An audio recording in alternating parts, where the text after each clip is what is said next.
Hi everyone, I'm Rincey and this is Rincey Reads. Today I'm going to be doing a book review on Truly Devious by Maureen Johnson.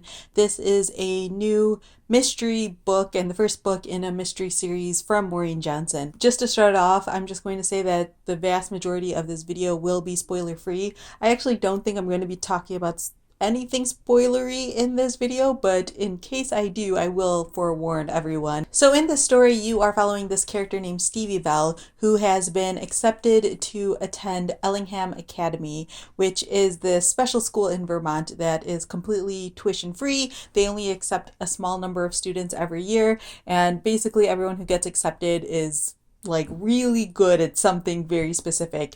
And for Stevie Bell, she's accepted because she is a true crime aficionado. Now, the thing about Ellingham Academy is that it was founded by this guy in the early 20th century who wanted to make learning like fun and like a game or like a riddle. And so he founded this academy, and shortly after the school opened, his wife and daughter go missing, and it becomes one of the great unsolved crimes of the 20th century. Stevie Bell, since she is obsessed with mysteries and true crime, knows all about this and decides that she's going to attend Ellingham Academy, and her like big project will be to solve this cold case. So you are following sort of these two plot lines.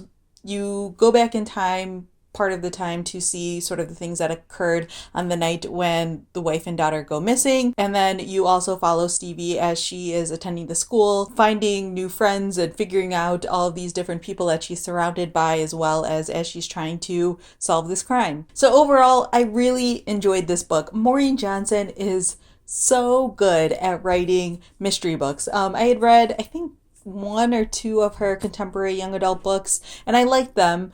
I thought that they were always just like cute and fun, and she does really interesting things with the characters. But then I read The Name of the Star, which came out a number of years ago, and I loved that book so much. And I read all of the books in that series, and I always really enjoyed it. And it feels like Truly Devious is sort of like a culmination of her working on mysteries. Like this one feels even stronger than ever. Like the synopsis says, Stevie Bell is a true crime aficionado, and Maureen Johnson works in a lot of common mystery pop culture things into her book and into her story, and it feels really natural because Stevie Bell is the type of person who would be interested in that. You also see Stevie Bell just struggling with normal teen things, like she's attending this new school, she has normal teenage insecurities and problems. She worries about like her project and feeling like she is up to par to all of these other people who she's surrounded by, and it's just like a really great mystery, like just a good straightforward mystery. There are a couple of things that I had like major problems with. First of all is that I feel like the potential villains in this book were, I'm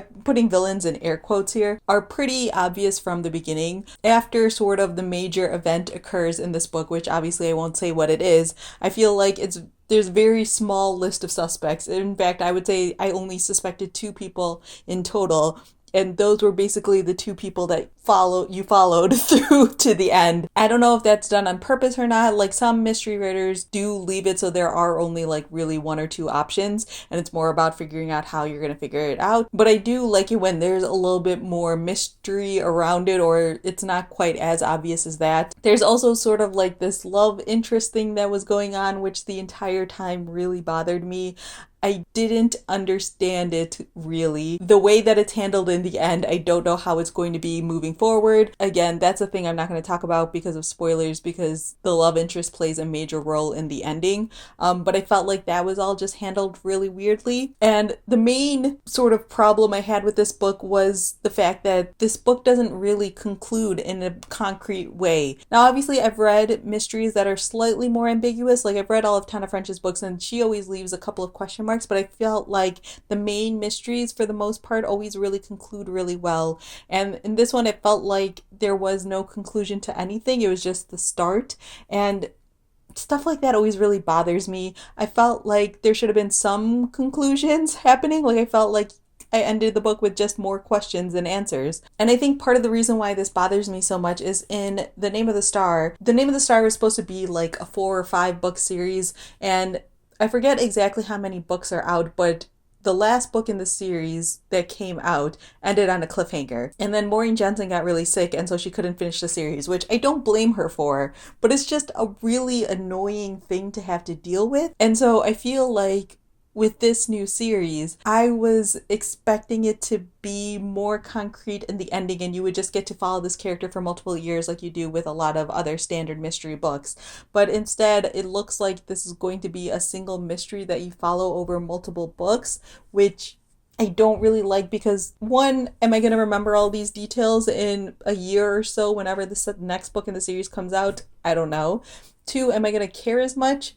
I don't know, like maintaining that suspense and maintaining that intrigue over multiple books feels like a lot. And three, I don't know how many books are even going to be in the series. So yeah, it just left me feeling very unsettled. So in the end, I gave this book a 3.5 out of 5 stars. If you're someone who wants concrete endings to their mysteries, don't read this book yet. I would wait until the series is complete.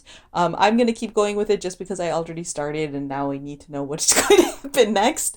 But if you are okay with cliffhangers and you are okay with like waiting in between books, then go right ahead and pick this up, especially if you like standard detective mystery series. I think that this is a good, fun YA mystery series, but it's just the fact that very little gets answered by the end of the book that's just really, really bothersome to me. So I feel like it's so hard to judge this book because I have no idea how things are going to end. Like, I could potentially love the ending and this could be like a really great series, or I could potentially hate it.